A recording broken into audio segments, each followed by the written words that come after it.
Oh my God, it feels like such a long time since I yelled at you guys last week. No, I'm just kidding.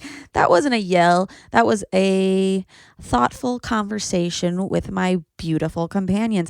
And honestly, you guys, after the intro of last week's episode where I was like, you need to support the podcast more, share it more. Like, I know it's embarrassing and there's coworkers and family and shit on your social media, but in order for anything to grow, it needs support. And I was just asking you guys, and guess what?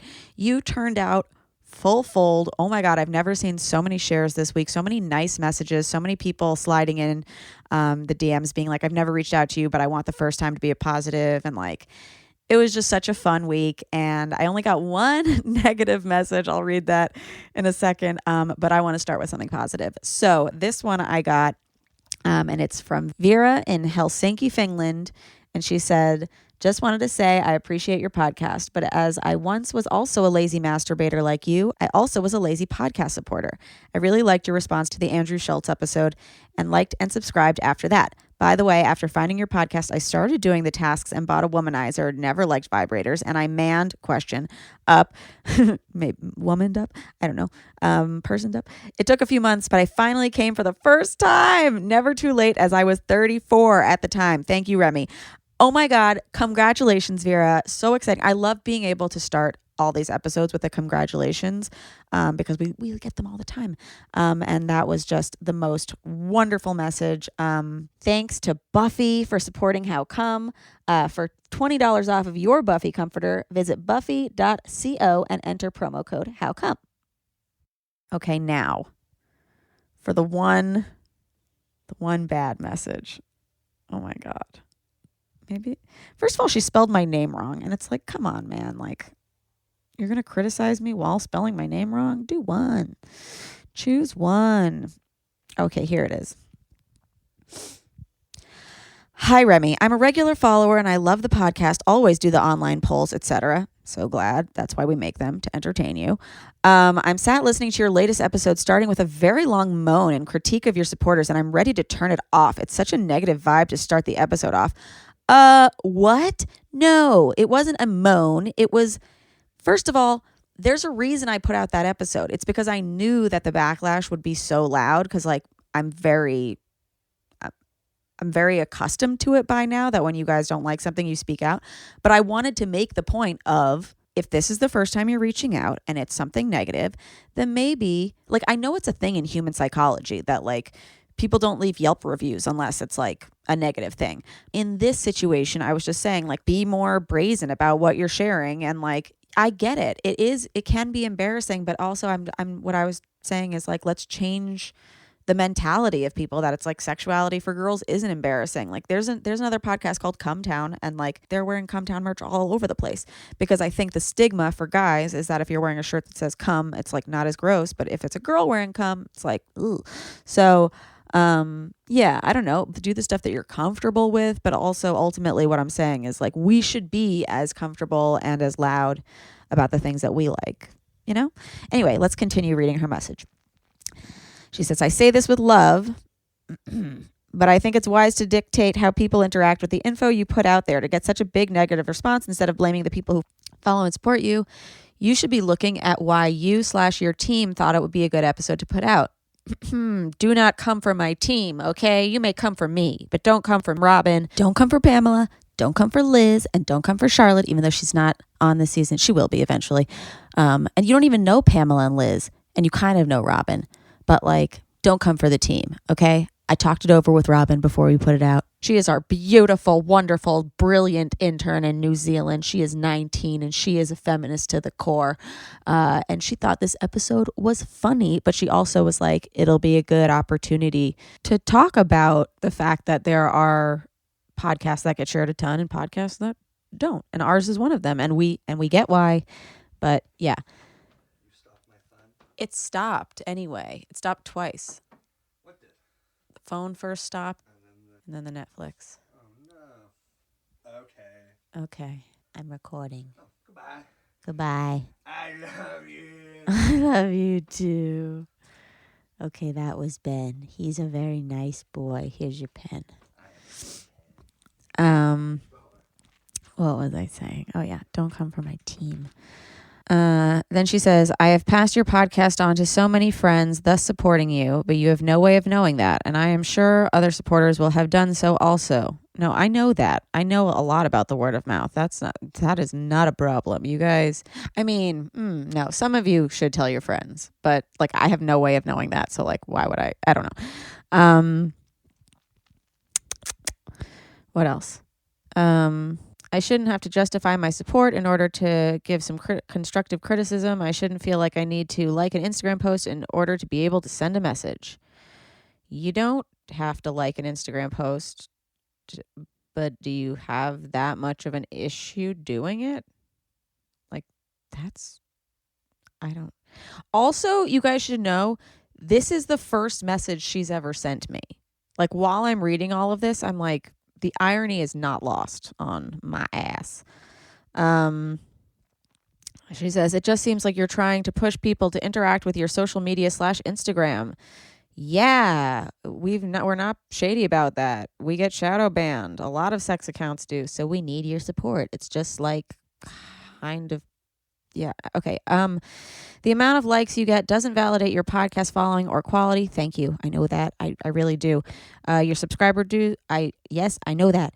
And it is not our job to make you famous. Yes, I was kidding. But also the sharing, it's not. All right. I don't know how to explain this any better. We would dump money into advertising if it meant getting new followers that way. That's no problem. We're not allowed. Do you remember that episode about Dame and sex toys that was a whole thing? Yeah, we can't sell ads. Our name is Cum. Hence, we need an army of badass you guys, companions, spreading the good word. Anyway, she says the majority of these people send these comments because they care and want you to succeed and want to continue listening. The first part of that was really nice about caring, wanting to succeed, and then it was like kind of like a veiled threat to not listen anymore, which is like, don't. I mean, no offense, but like this is the one out of all the other ones after last week that came back. Like this is the only one. Everybody else was like, oh yeah, that was weird that was my first message to you, and what an interesting thing about human psychology, and we'll try to do better, and like a lot of other amazing, beautiful messages.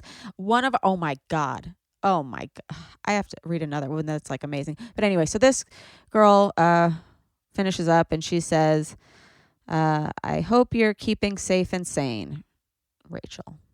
So thank you, Rachel. I saw your message, and though I know I didn't respond, but those are my thoughts. And I don't know. It just feels like you're trying to get me to engage with you on social media, and I won't. I'm just kidding. Oh my God, I feel like such a bitch today.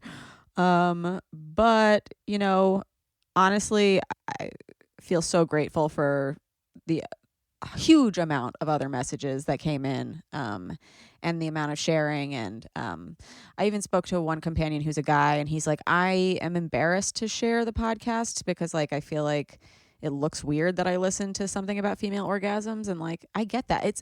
That's nice for me to have that dialogue with you instead of like this message. Rachel, maybe you were just having a bad day. I've had 2 periods oh my God, that is so misogynistic of me to be like, maybe she's just on her period. But I've had 2 periods in quarantine and they were not pretty. Okay, so this episode, now that we're talking about sharing and being comfortable and stuff, our guest today, she would have never been comfortable sharing. She wasn't even allowed to have sex as a child, which most of us are not allowed to have sex as children. But no, this comedian who I have on today, Taylor Tomlinson, she's amazing. She's a friend of mine. She also has a new Netflix special out called Quarter Life Crisis. She runs the Self-Helpless podcast with Kelsey Cook and Delaney Fisher. Kelsey we've had on season 1. And she has a new podcast with her boyfriend, who's also a stand-up comedian, who she's quarantined with, Sam Morrill. Their podcast is called This Is Important to Me.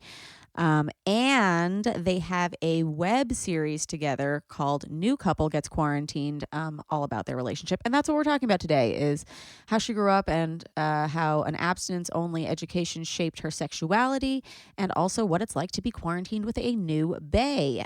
Sam is not going to be on this episode, but we might get him on a future episode.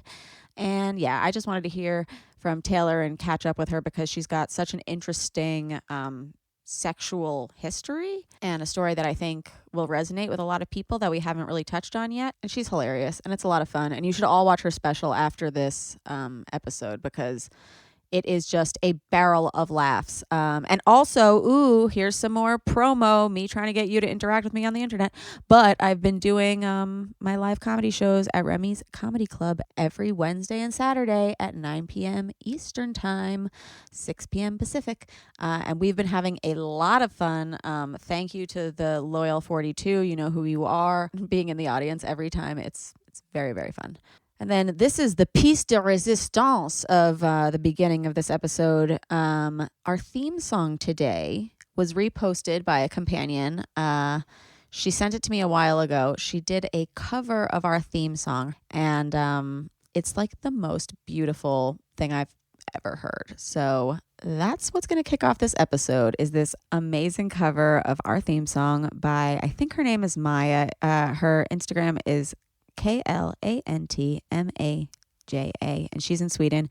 And I hope you enjoy this episode as much as I do and this theme song because it is gorgeous. All right, let's go.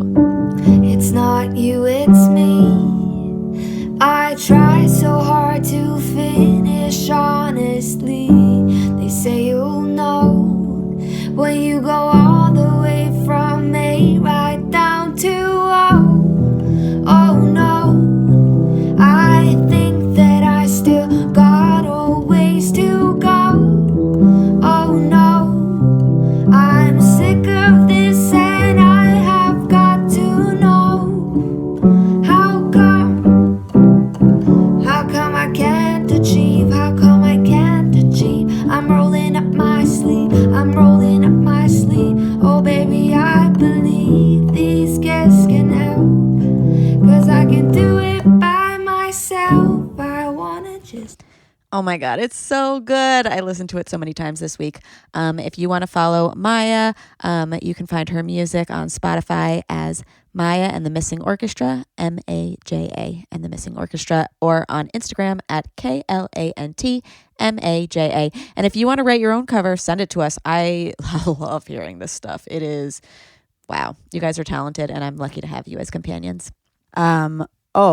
One more thing before I start interviewing Taylor. Okay, this was a really hilarious message that I got this week. It wasn't like funny haha, but basically this girl wrote me and she was like, oh my God, your last episode was so helpful. I tried some of your tricks with my sister and it worked out really well.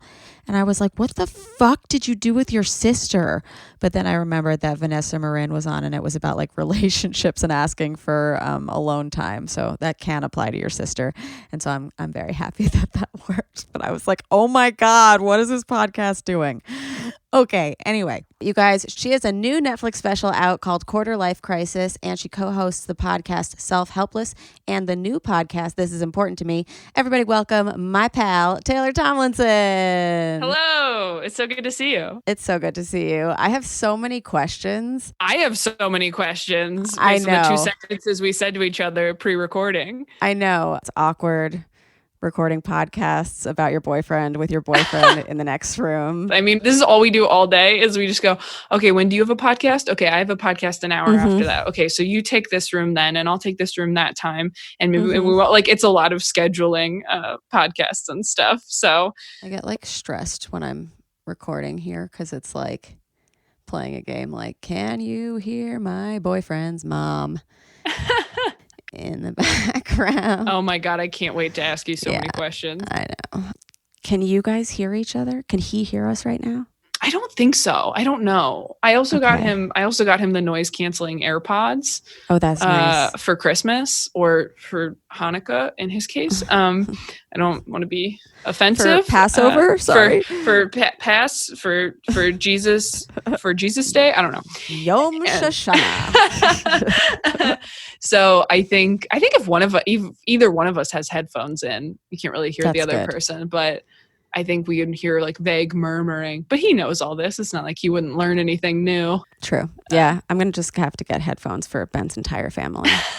I'll be like, wear these always. You'll earn some future daughter-in-law points too. They're like, oh my gosh, how thoughtful that she got us all noise-canceling headphones. And you're like, absolutely. I think I'm already their daughter-in-law. Like I said to Ben the other day, I was like, we've been quarantined for 2 months. Like, we're married. This is common law. Yeah. Oh, I've been saying the exact same thing. I was like, if we make it through this at a certain point, I think we are common law married for sure. Whatever.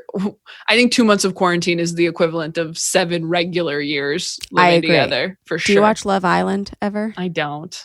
Oh, it's a reality show where they say, like, a day in here is like a month on the outside world. I'm like, a day in here is 3 months on the outside world. We are grandparents already. Seriously. Oh my God. It's so true. All right. So first of all, I feel like you and your new boyfriend, the stars of New Couple Gets Quarantined web series on Instagram, were like the first couples content in quarantine. Couples quarantent. Very brave. Whose idea was it? I made a joke like the first day, like before we were even officially on lockdown. So this was probably like March 12th or whatever. It was whatever day that all of our reps were like, comedy clubs are probably going to close. Yeah. And he had decided to stay here instead of going back to New York. Thank God. And I had made some joke like, we should do a web series about how we're too new a couple to be quarantined together. And he was like, yeah, we should absolutely do that. Like, it's such a testament to Sam's work ethic that he was just like, yeah, no, we're doing it right now. And this is how we do it. And we'll set it up right here and we'll film 3 tonight and we'll post 2 a day. Like, just, I would be in the fetal position on the floor if I were by myself. And he's been very motivating to stay busy and productive. And okay, because I was coming from the bitchy angle in my head of like, most men don't want to do sketches with their counterparts. Is that true? Maybe it's just Ben. But it took like a month of quarantine. Was it just he didn't want to do sketches, or was it you guys as a couple? He doesn't want to brand ourselves together. Right. Which, to be honest, we were that way before this happened. Like, we would have never done any of this. How new of a couple are you guys? Because I feel like I didn't know about you. Yeah, I mean, we were not super public before. We had each posted like one picture of the other person, and it was to promote our specials. And they weren't super like gooey photos either. Like, he posted a photo set. Cute. Yeah, his is like you sleeping like a little hamster, like, yeah, which was like, funny and embarrassing, and also a little more intimate, I guess. And mine was like us at an arcade, so we could have just been friends.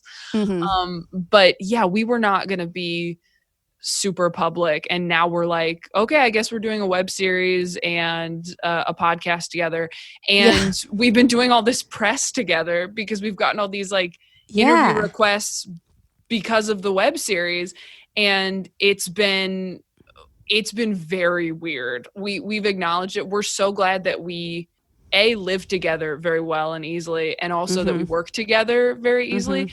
I mean, the hard part has just been not overdoing it. Yeah. Because, first we're just doing the web series, and then we're like, he's like, we should start a podcast. And so then we start this podcast, and then we're like, maybe we should write a script together. I love the concept of the podcast too. It's basically you guys watching videos. What am I? 90 years old. It's you guys watching movies that the other one hasn't seen and being like, this is important to me and here's why. Yes. Which is like what every couple does anyway, but nobody documents it. Yeah. It's like, okay, you need to see 13 going on 30 because it made me who I am. It's been really hard because I'm trying to take my ego out of it because he is a bit older than me and has very good taste. So he has seen most movies. And yeah, but you have more followers, so you have more clout. Like, what are we doing here? Which is why I can make him watch Twilight. Exactly. Oh my God, I turned Ben into a twihard this year. You did? Yes. What team is he? All of them. Edward, of course. And like he resembles him. Like, that's why we hook up. What? That's amazing. Yeah. I mean, congrats do you ever just think about telling your 15-year-old self, like showing them a picture of your boyfriend, like, look what's coming? Like, okay, so when we were out here and when it was still vacation, we were like at the mall and I was like, oh my God, I'm at the mall with my boyfriend.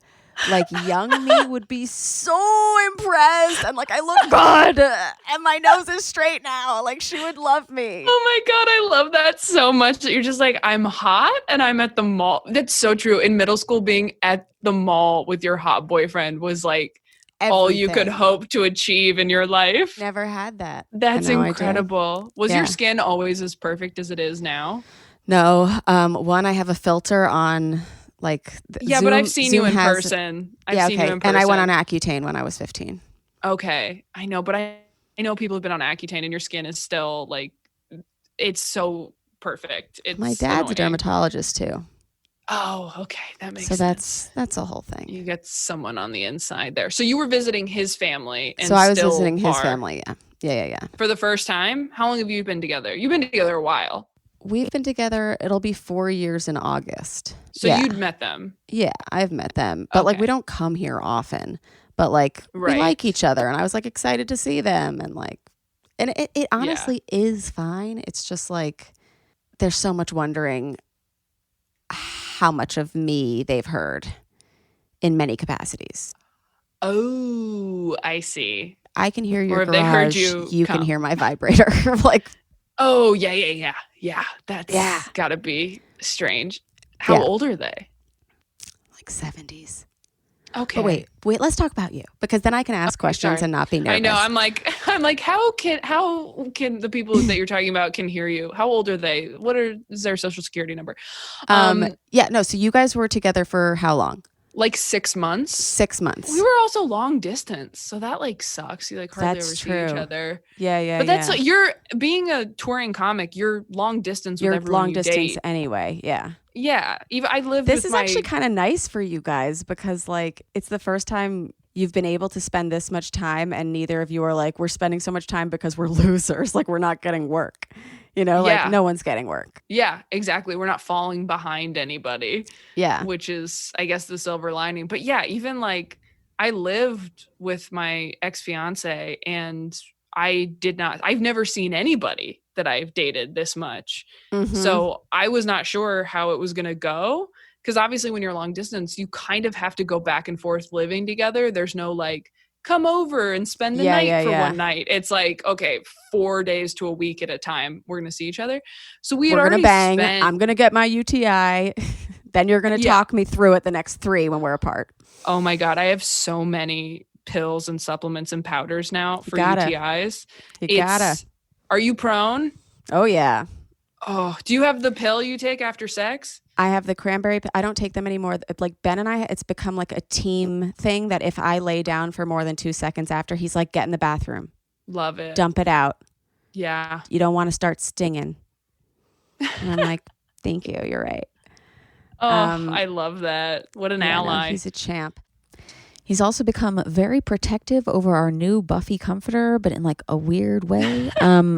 Okay, so we have this new Buffy comforter because we love Buffy. Buffy makes bedding that is super comfy and sustainable, which is my favorite thing. Yeah. The Cloud comforter is softer than cotton and naturally soothes skin because it's made out of ultra breathable eucalyptus fabric.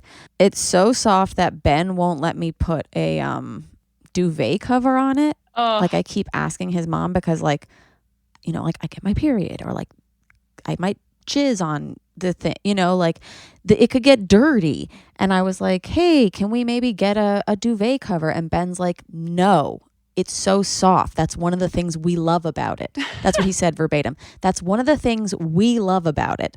And it's true. And we do. So now we just sleep with this Buffy comforter with no, I mean, you guys, I would suggest a duvet cover just because it's like, you want to keep it looking as nice as possible, but it's so cozy. And again, it like you feel good sleeping in it, not just because it's so comfortable, but because of the recyclable element.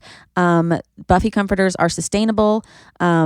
The inside of each comforter is made from 100% recycled water bottles that are transformed and given a second life as a super fluffy fiber, which is like, how? I don't know, but I'm so happy that it's happened. Like, I feel so superior to everyone with their goose down blankets. Like, you're probably sweating. I don't. I think I said this last time, but the average down comforter harms 12 geese, and Buffy's comforter is cruelty-free, and that's good for me. Do you guys want one? Did you know that Buffy offers a free trial? Yeah. So if you want your own, you can try a comforter in your own bed for free. If you don't love it, return it at no cost. So I love this. As I said, Ben and I are obsessed with our Buffy comforter. It used to just be split down the middle. Like, I was using it because it felt lighter and less sweaty to me, and he was using the heavier one. And then he decided that the Buffy comforter is his now too, and that we share it. And I'm happy with that because then I get to snuggle up closer to him, and everybody knows I love skin on skin. But I literally, it smells good too. Like, it's very soothing. I feel like it's like an adult security blanket. I'm sitting on it right now. I love it. It's so good. So for $20 off your Buffy comforter, visit buffy.co and enter promo code HowCome. That is buffy.co, promo code HowCome for $20 off. I love it. You're going to love it. Okay, so now how long have you guys been together? It was 6 months before this, and now it's like... So now it's been, I guess, like 8 months. 7 or yeah. 7, I guess 8. Yeah. Yeah. I'd have to go back and do the math. But yeah, it was oh my like God. Imagine end of you're September. together longer in quarantine than you are in real. That would be insane. Dude, I know. I said that to him. I think like not the first week, because we didn't think it was going to be this long. But yeah. I certainly didn't think we were going to be locked down like this for more than a month. And at first he was like, I might be here for weeks. And then it was like, I might be here for months. And I'm like, you might live here now. Mm-hmm. Like, I had met his parents in New York once, but then like his mom had like a Zoom birthday thing. Mm-hmm. We just did that 2 days ago for my mom. Did you? And I mean, you guys have met each other's families and stuff. Yeah. Yeah. No, him being there wasn't the weird thing. It was my mom's boyfriend, Ron, is the new addition. And how new is he? So he's actually, I haven't talked about this on the podcast. You guys, my parents split up like 2.5 years ago, and I wasn't really ready to talk about it. But now they've both been like dating other people for over 1.5 years. So like everything's good. My dad's got a girlfriend, and my mom started dating her high school boyfriend, Ron. Oh my gosh. Who she was with right before my dad. That's a Nancy Meyers movie. Holy yeah, shit. It literally is. And like my parents are such different people. Like my dad is so like New York society, like pomp and circumstances. And my mom is like granola and biking. And so like now she's doing that with Ron. So it's like a whole new world. Wow. Fantastic. But okay, so the rest of us have been doing like, we're trying to do internet comedy shows, but you had a special that literally dropped in at the beginning of quarantine. It could not have been more like perfect. The week before. Yeah. Oh, thank God. It was so good. Oh, thank you. It's so weird to have been doing so many interviews too, where radio DJs or whoever else are like, well, at least everyone's inside watching Netflix. And you're like, I don't think Netflix needed the bump. I think Netflix was doing fine. True. But also it's like now all of your friends who would be like, oh, I've been meaning to watch your special. You can be like, have you? Right. Seriously. Where have you been? I've just been so busy. It's like, what? Watching all of Breaking Bad again? Just like see you. Walking to the living room took a long time today. Yeah. Seriously. But it's one of my favorite specials, I think, of all time now. And oh my gosh, thank you. It's really, really good. And it's laughs every 15 seconds or more. I mean, or less. Thank you. Like that tight and that exciting. And also just from this perspective that we haven't really gotten from a female who like grew up knowing her own body. You know, like initially, like when we first started seeing women do comedy, like it's always like, they never make me come and and like that was what we were seeing. And yours was the first special that it was like, yeah, I was coming before I was having sex because I was doing all the stuff before sex that actually make a woman come. Yeah. Yeah. Men get really good at foreplay when that's the only thing on the table, as it turns out. Yeah, I hadn't seen anybody do jokes about like abstinence or growing up religious. And I mean, that was the thing. I didn't know my own body until I was an adult. But by the time I was starting to be sexually active in any way, I still felt so guilty, and I was still religious at the time, that I was like, this has to be good for what I am risking. You know, like if I wasn't coming, I don't know that I would have continued. You know what I mean? Right. So you grew up in a what kind of religious household? Just super Christian. Super Christian. In what state? California. Oh, cool. I just seem very Midwesty because my face is so round and I'm so polite. Cute. I also just didn't know there were like hyper religious people in California, but maybe that's. Oh, there are. I mean, I was up in like Northern California till I was like 10. It's like up by Sacramento, which Greta Gerwig calls the Midwest of California, which is kind of perfect. So in like kind of a rural area. And then I was in like Riverside County in Southern California, which is between San Diego and LA, which is a very like conservative area. So.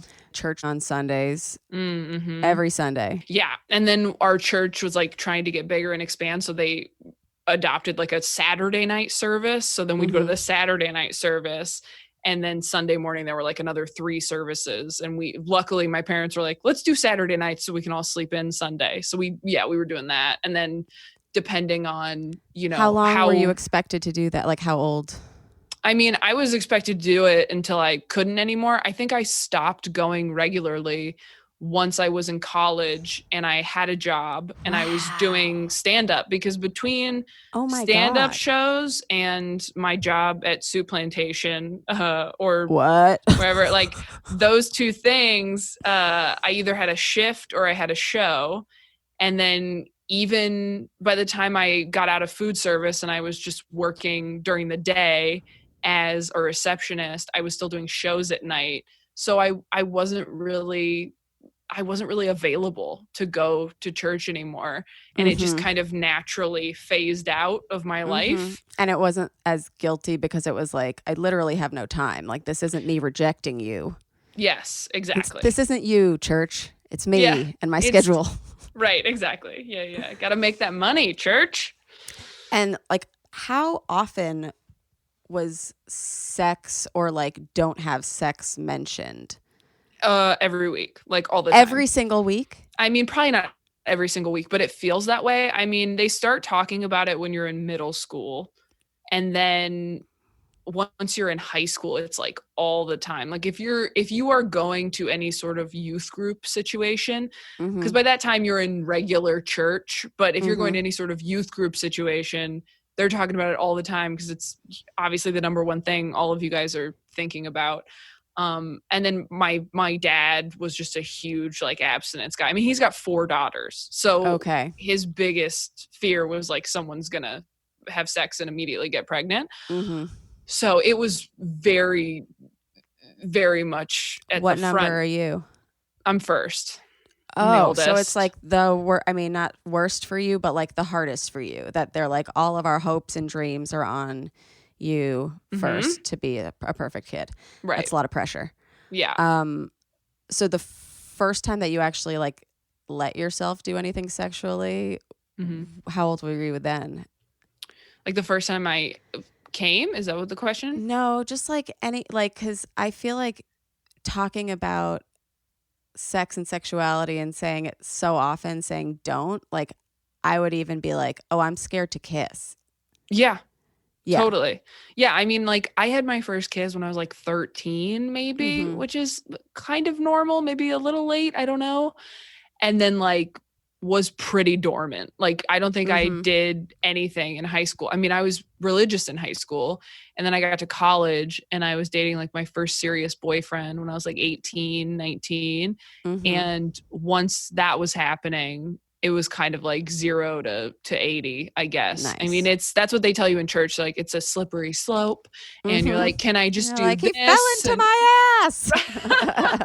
Oh my gosh. Thankfully, never did that. But yeah, I can be nice. Well, I mean, like, that's the thing religious girls will do sometimes because they think that's like better somehow. What's it called? The poop hole loophole? Yeah, like the loophole thing. I've never understood that. That never Poop hole loophole occurred to me. No, what a lot of people would ask in youth group situations is like, is oral sex? And they're like, is Chinese food? And you're like, okay, I guess so. So that was I wish I had that to say to my mom, because she like blames Bill Clinton on why our country like went to shit sexually. Because he said that he did not have sexual relations with that woman. Uh-huh. And that oral was not sex. Right. And she was like, it's a penis in your mouth. That's hilarious. Yeah, you're right. It is. It is. It absolutely is. When I started having sex, I was like, once it stopped hurting, I was like, this is so much easier than all the blowjobs I've been giving for like years. Like, this is way easier. Holy shit. I know. I used to not want to give head because I was like, well, I'm not going to do something and he's just going to get all the pleasure and I'm going to do all the work. But then I'd have sex and he'd get all the pleasure and I'd be doing like no work. Like, right? Which one? Yeah. Which one do you want to do? Yeah. Okay. So when you were having your first kiss, like at 13, was it like, he's so cute, I can't help myself? Or was it like, I feel left out, I want to tick something off my box?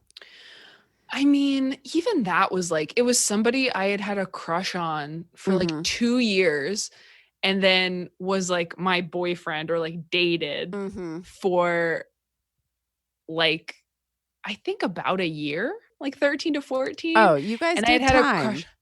Oh, yeah. And I mean, I waited a long time to kiss him, too. I think it was like 8 months in or something. I mean, talk about moving at a glacial pace. And again, everybody was religious. Like, all of my friends went to church and stuff. That makes it easier and better. Yeah. Then you don't feel like you're the weird religious girl that it's like, oh, you're the walk to remember that like he has to change his whole life for me. Right.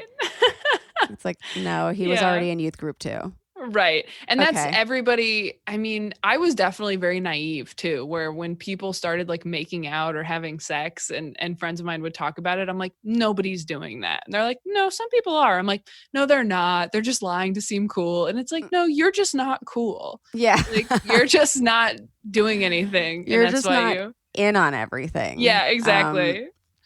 I used to get so mad. I mean, I still do, at the people who like would pretend to not do shit, but then secretly like be getting so good at stuff. Yeah. Even if it was homework.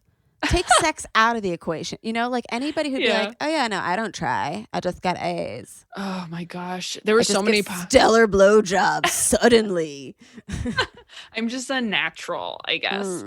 Yeah, there were so many popular kids like that who you didn't expect to be smart and didn't let on that they were. That's why I love that movie. Did you see Booksmart? Yeah. That I related to that so hard when they find out that all the popular kids were also studying and are now going to like Ivy League schools. That's exactly how I felt in high school, where I was like, are you fucking kidding me? Same. I was like, all of pop culture had told us that you were either hot and dumb and you fucked in high school, or you went to a good school. And then like everybody who was hot went to a great school, and I was like, oh, and I'm going to BU for general studies and I still only fucked one guy? Ugh. Yeah, exactly. So you've had like a lot of boyfriends that, whether it was because of them, because of you, or just because of like how you grew up, like they had to respect your body and like know your mind before like they did anything physical. Yeah. I think that was the weird thing, is like my friend, I couldn't really ever relate to a lot of my friends' sexual escapades because I mean, I had girlfriends, like that joke is real. Like a girlfriend of mine told me at one point she had been with, I don't know, however many people. And she said like, oh, I've never I've never finished with anybody. And I was what? I'm like, I've been with 2 and I've had so many orgasms because why are we here? Why are we doing this? If not, and I mean, I know you and I talked about this on my podcast, on your podcast. Yeah. About, obviously this is the whole point of your podcast, that you didn't have an orgasm till you were how old again? 28, which is, oh my gosh, that's crazy. So feel bad for me. I know. I used to say to Kelsey, Kelsey'd be like, you can't come. I'd be like, you can't eat peanut butter. You're disgusting. That's so funny. I mean, it's pretty close as far as amazing experiences go, and eating peanut butter probably lasts longer. I was like one of those people where I think we had talked about this, where you said like, how do I know that I haven't had one? And everybody smugly tells you like, oh, when you have one, you'll know. And you're like, but what if I didn't though? What if I'm the one person who didn't know and just didn't realize, and then you have one and you're like, oh, okay, you were right. I'm an idiot. You do just know. And I still remember having the first one and going, oh, okay. Like, half your brain's not even enjoying it. Half your brain is just going, this is the thing that everyone's talking about. It's like in a movie when they say the title of the movie. And they find, like, they said it. Yeah. They said it. I did it. Yeah. I know. When they said it, they said Family Guy once in Family Guy. And I was like, oh! Your mind just explodes. Yeah. So that first boyfriend, like when you went to college, there were other people talking about coming and fucking and doing all that stuff. Yeah.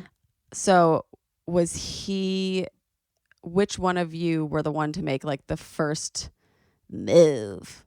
I mean, it's hard when both of you are religious and you're trying not to have sex. Yeah. And nobody knows what they're doing. And you try to set boundaries, and it's hard, and again, it's a slippery slope. So I mean, you just start off like fooling around in the backseat of a car for however long, and you just inch closer and closer to it. And like the first time was not a positive experience for me, and then after the first time of no, that was a while after that, like of like any sort of sex, like that was like it, because I felt so, I mean, I wasn't ready for it, and I felt so guilty afterward. I mean, I just remember like I remember the day after I went down on my boyfriend for the first time, I was so like traumatized and felt so guilty. I just remember like walking around a mall alone, like the opposite of you living your best life now with your boyfriend. Yeah. And like, I think I went and saw Les Mis by myself in like a discount theater. You're like, I am Les Mis. I know. I was like, where can I just sit in the dark quietly by myself and sort through these emotions? Listen to the Garden State soundtrack and cry. Yes, exactly. And just go, well, I guess there goes my chance at heaven. And then after a while, you just start going, okay, well, I haven't actually had sex yet, so it's fine. I didn't actually have sex. But yeah, I mean, that was my first orgasm was my college boyfriend going down on me in the backseat of a car. Ooh. Like in like parked on like a residential street. Ooh. Because that's what you did. Because we both lived with our parents. If God's gonna see me, then everybody else might as well. So gross, like looking back on it, where you're like, oh my God, I was just like driving around at 11 p.m. looking for a dimly lit residential area. And you're both like, okay, get out. Meet me in the back. Right. Yeah, exactly. Oh God, it's so stupid. So yeah, Did I you remember. guys have like, because you're saying that there were like conversations about boundaries, like when you started dating, were you like, okay, so we're both this way. I would like to only kiss. Like, were there those types of conversations?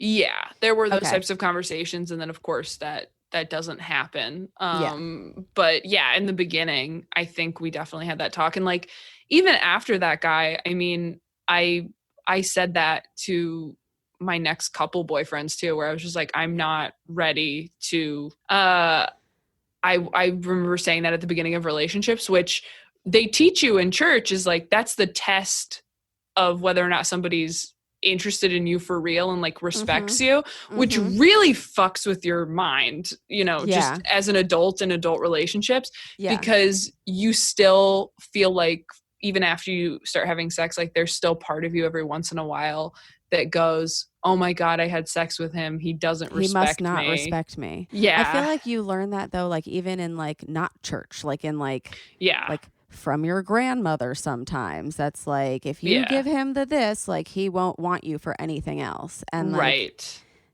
like with the added pressure of like also your heaven will be lost is just so intense.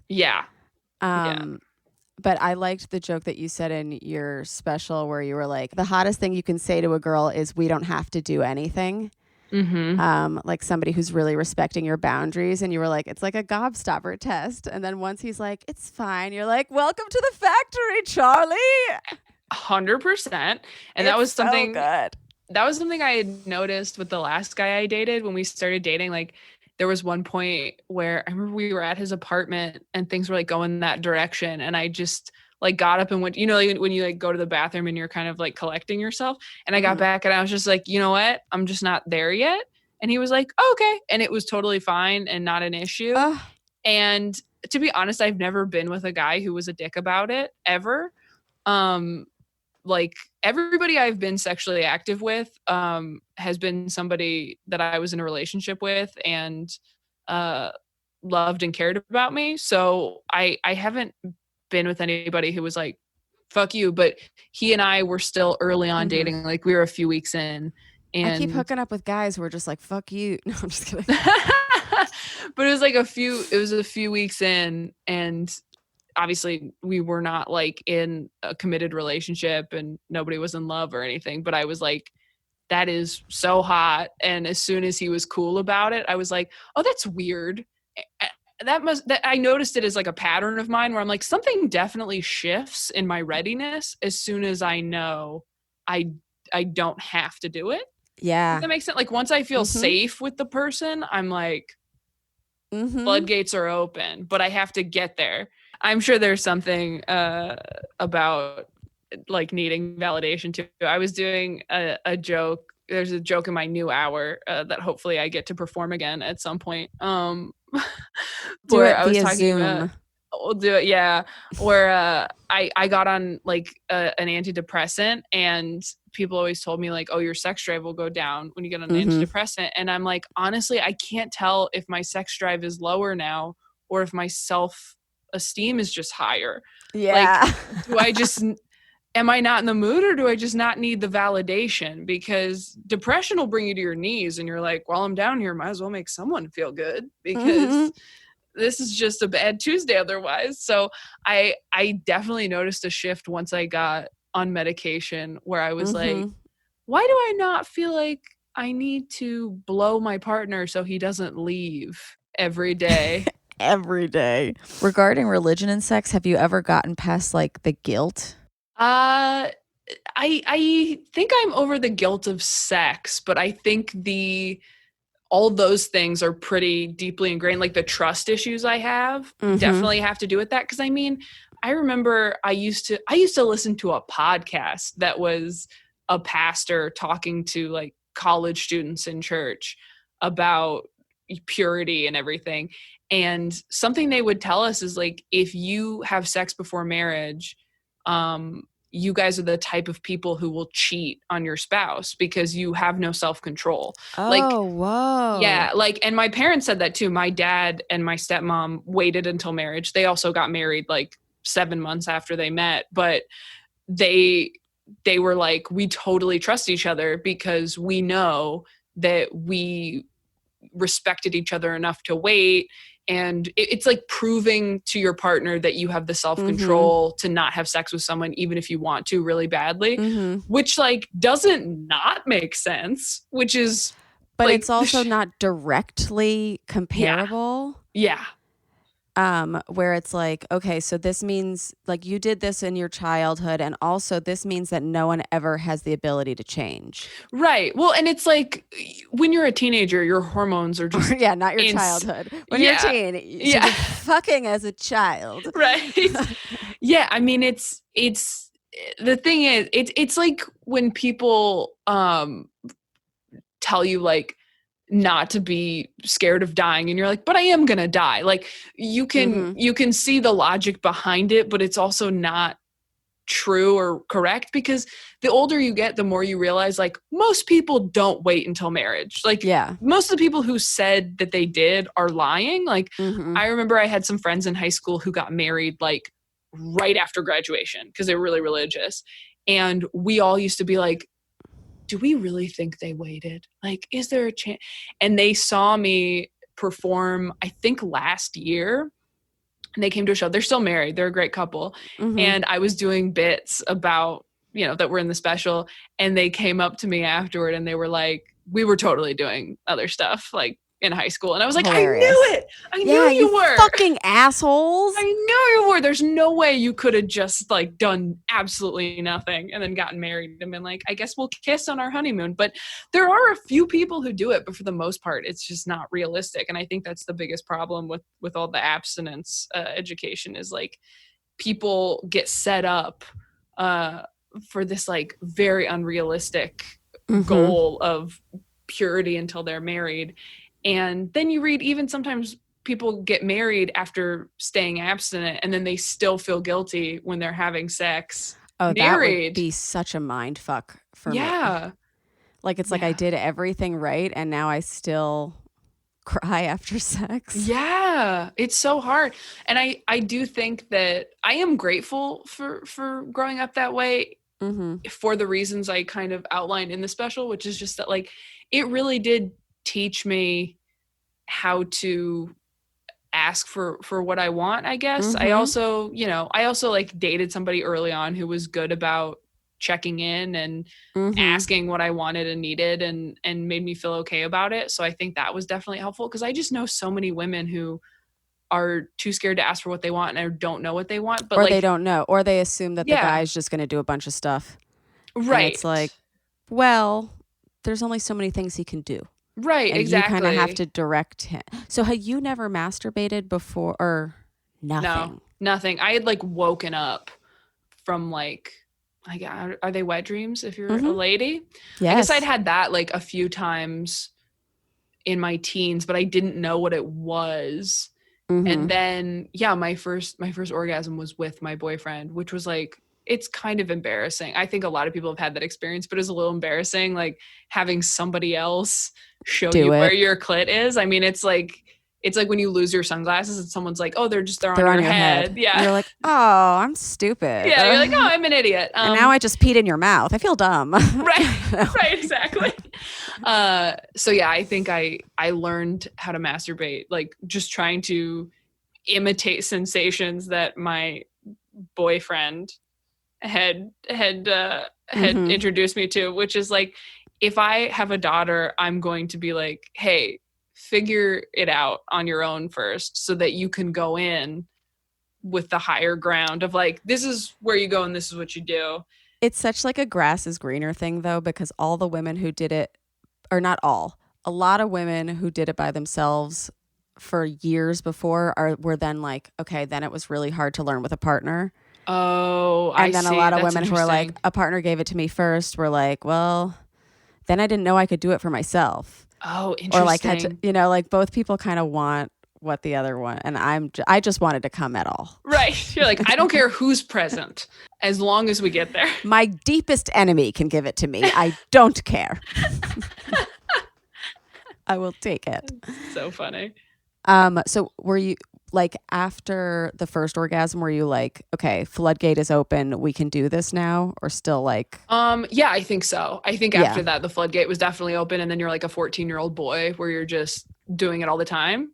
I can't imagine unleashing that power when I had like a lot of homework. Although I guess I was in college. But I thought college was easier than high school in a lot of ways because so much of high school is like school.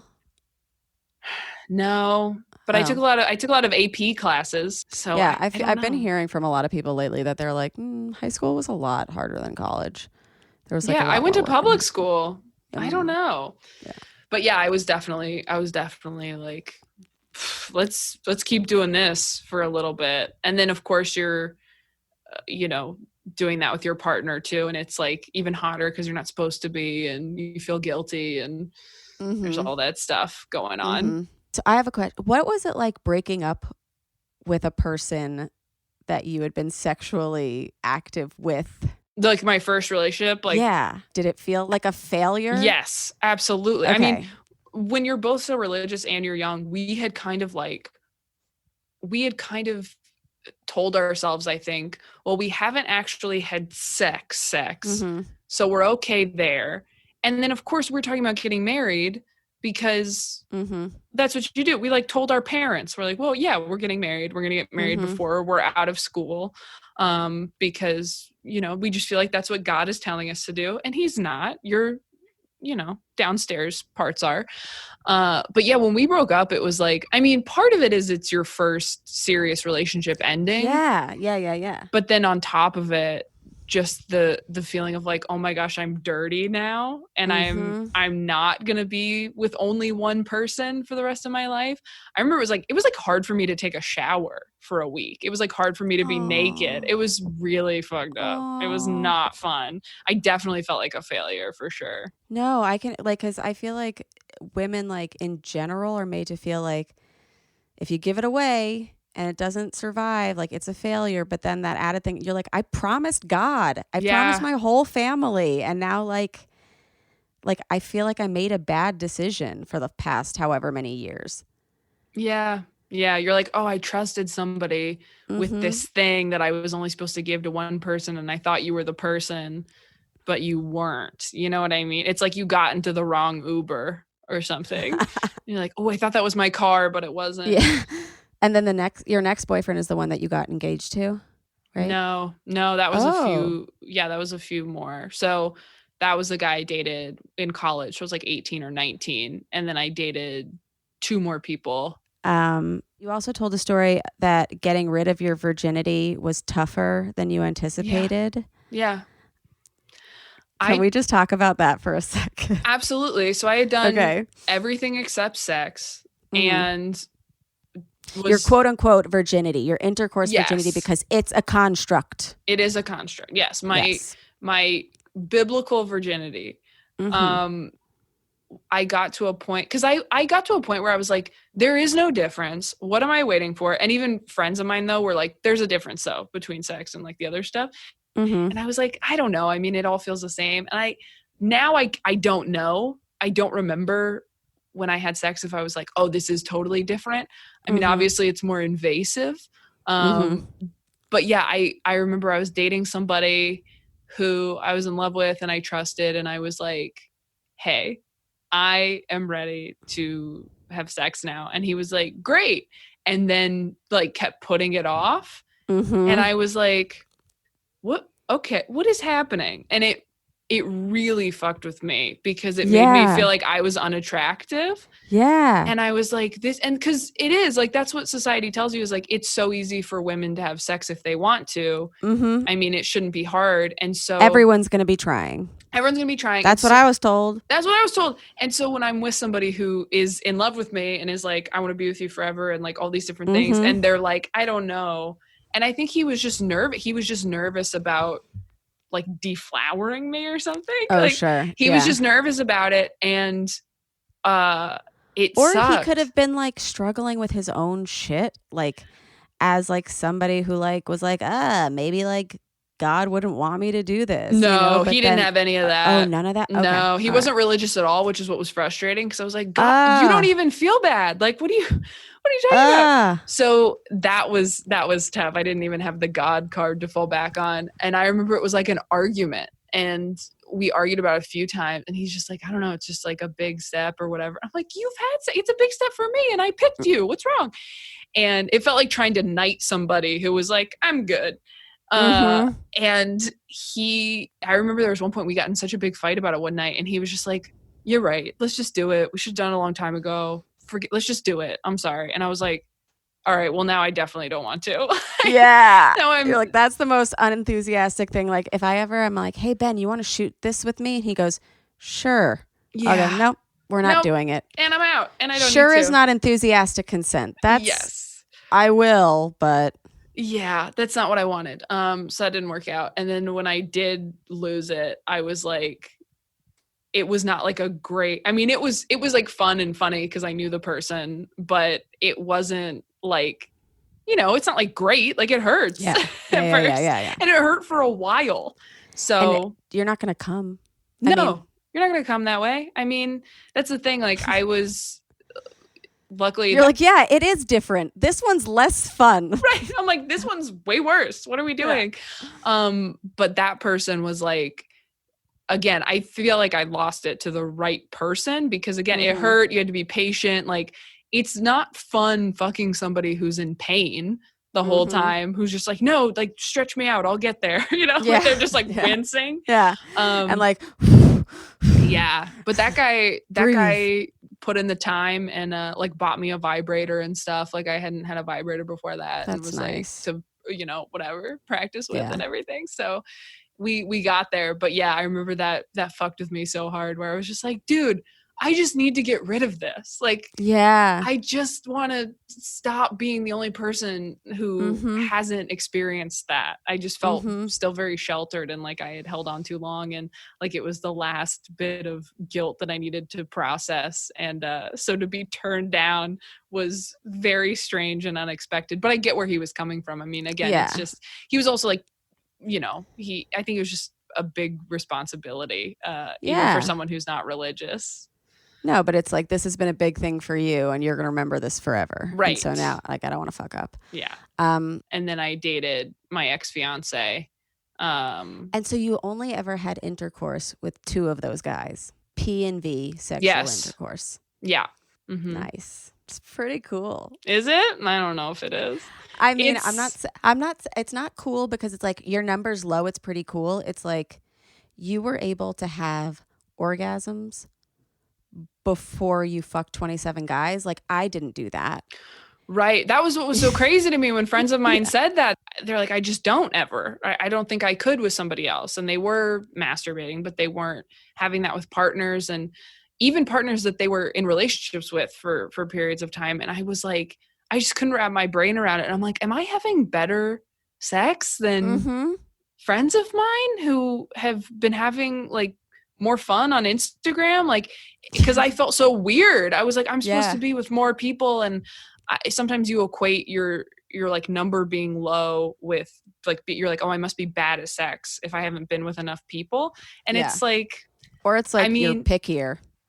Right. And it's like, I've been in relationships for, since I was 19, except for there was like a 10-month stretch that I was single. But other than that, I've been in relationships. And in a way, if you're in committed relationships for a long time, you almost have like more sex than your friends who are just dating. Yeah, definitely. And it's in probably better quality because you're with somebody that you can be open and honest with. I know there are people who have sex more casually with multiple partners and they are really good about saying this is what I want. Yeah. They're so good at it. I was not that type of person though. I can't imagine being comfortable enough with somebody I didn't know that well to say all of that. Cause I also feel like I still probably feel some of that guilt because there's a part of me that is hesitant to tell a new partner exactly what I want because it feels like, ooh, once you have that knowledge of me, I can't get that back. And it makes me feel very vulnerable. Me too. So it's like, But now I feel like I've taken that off of myself because it's like, I didn't just tell Ben how to make me come. I told like a lot of people on my podcast. Right. Oh, that's kind of great. So it's like, you can't, I mean, I don't know who this person is, but like, I just feel like being more honest in general it's like, okay, now what are you going to take from me? You're going to tell people about me, the things I've already told them? Right.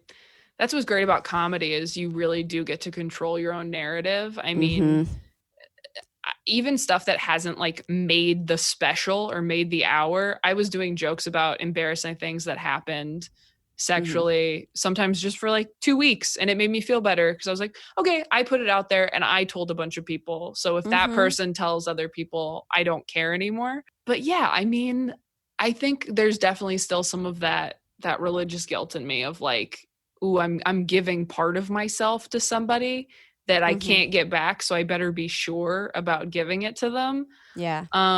But then once you break up with enough people, you go, oh, I guess I forgot what they were like in bed, so they must have forgotten what I'm like.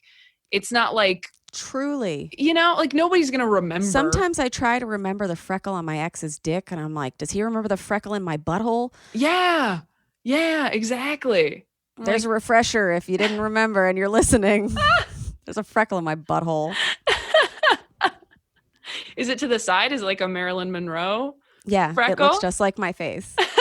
I've got one on my face and one on my That's asshole. amazing. Yeah, I have one also right here. Yeah, that's hilarious. If anybody ever called me like an ass face, I'd be like, how did you know? Did you feel like everyone had one? I have like a mole like in that like nether region, and I just thought everyone had one there. I was like, this is just what everyone has. I have another one that's like right above my vagina. Like Me too. We're just Cindy Crawfords all over the place. And I used to be so embarrassed of that one, the front one. I'd be like, nobody can ever see this because then they're gonna know that like my vagina's next. They'll have a clue of like a preview. And now I think that's one of my sexiest moles. I love it. Were you ever concerned that your vagina was like gross? Oh yeah. I never had that. And I think it's just because I was like, it's all so gross. It's all so gross. So I'm not special.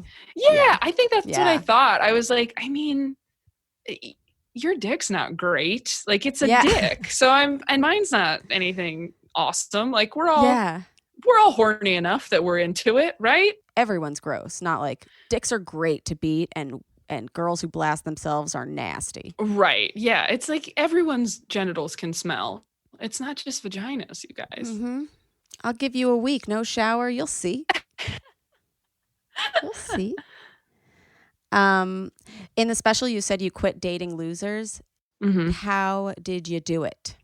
This is the thing. When you date in your early 20s, you're all losers. Mm-hmm. So everybody that I dated that was a loser, or not everybody, there's not that many, but anyone who I dated who was a loser, like, is not a loser anymore. You know, it was mostly just like, I'm done dating people without jobs. Sure. Is kind of what it comes down to. Mm-hmm.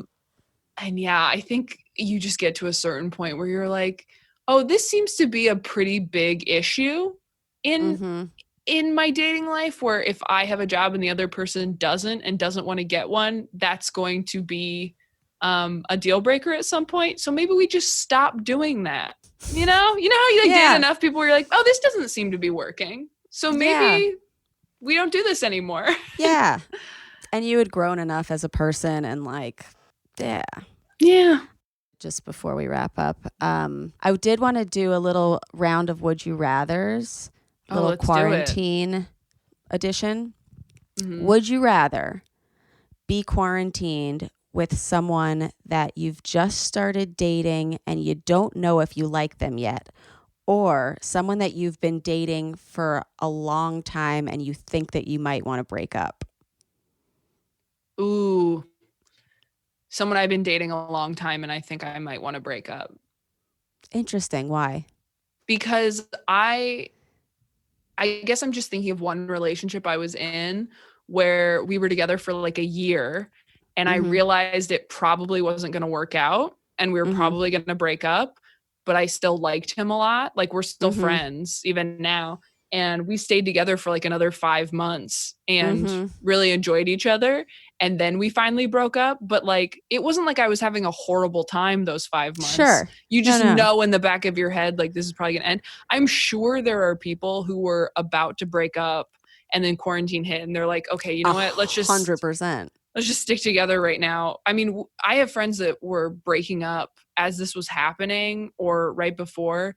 And some of them chose to stay together. Some of them chose to keep breaking up. And like the people who like stuck to their guns on that, I have a friend who like ended a more like, it was a more casual relationship, but like ended a relationship during this. And I was like, I don't know that I could during this. I would just try to like hold on to them. But I was certainly concerned about that when like, and I'm sure he was too, when Sam and I decided to basically live together, was like, oh my gosh, we don't know how we're going to cohabitate long term. And like, thank God we are just It's like working out. We're just like best friends, man. Like, Yeah, that's so much cute. fun. It's really fun. Like, it's just people should be jealous of good comedian couples, honestly. Like everyone always talks about like, oh, dating a comic is so crazy. They're all so crazy. I'm like, you need to be jealous of how much fun we have at 5 a.m.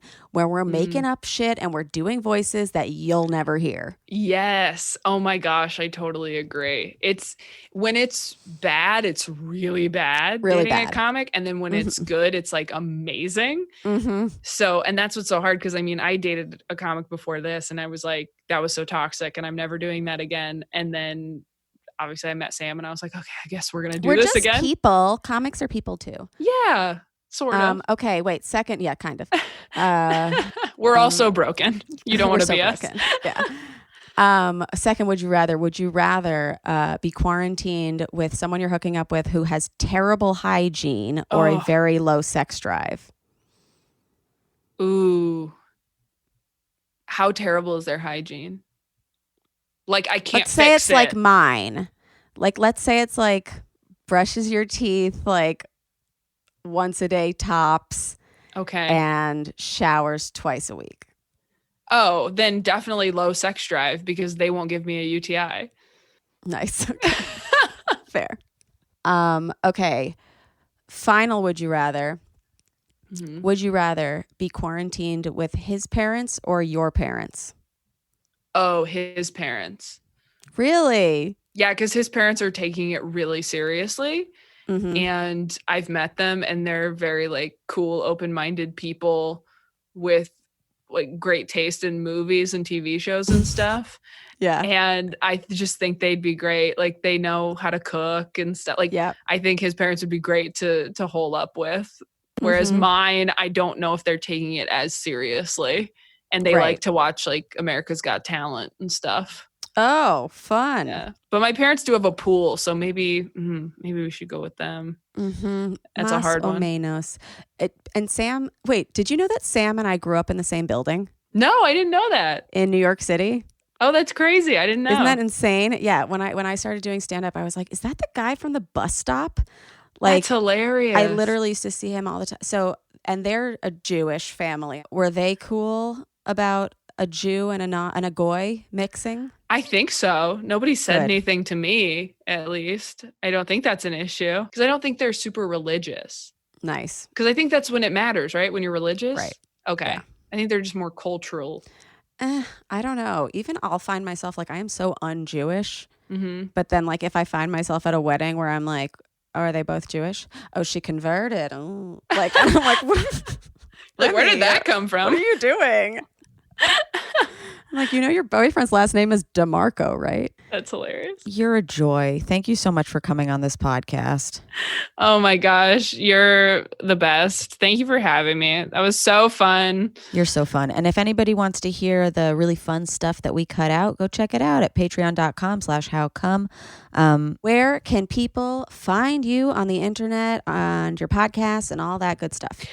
Self-Helpless Podcast, which I do with Amazing Delaney Fisher podcast. and Kelsey Cook, who's also done this podcast. Yes, I just got to get Delaney, and then I'll have them all. Oh, Delaney would be great. Delaney's an open book, and one of the best people alive.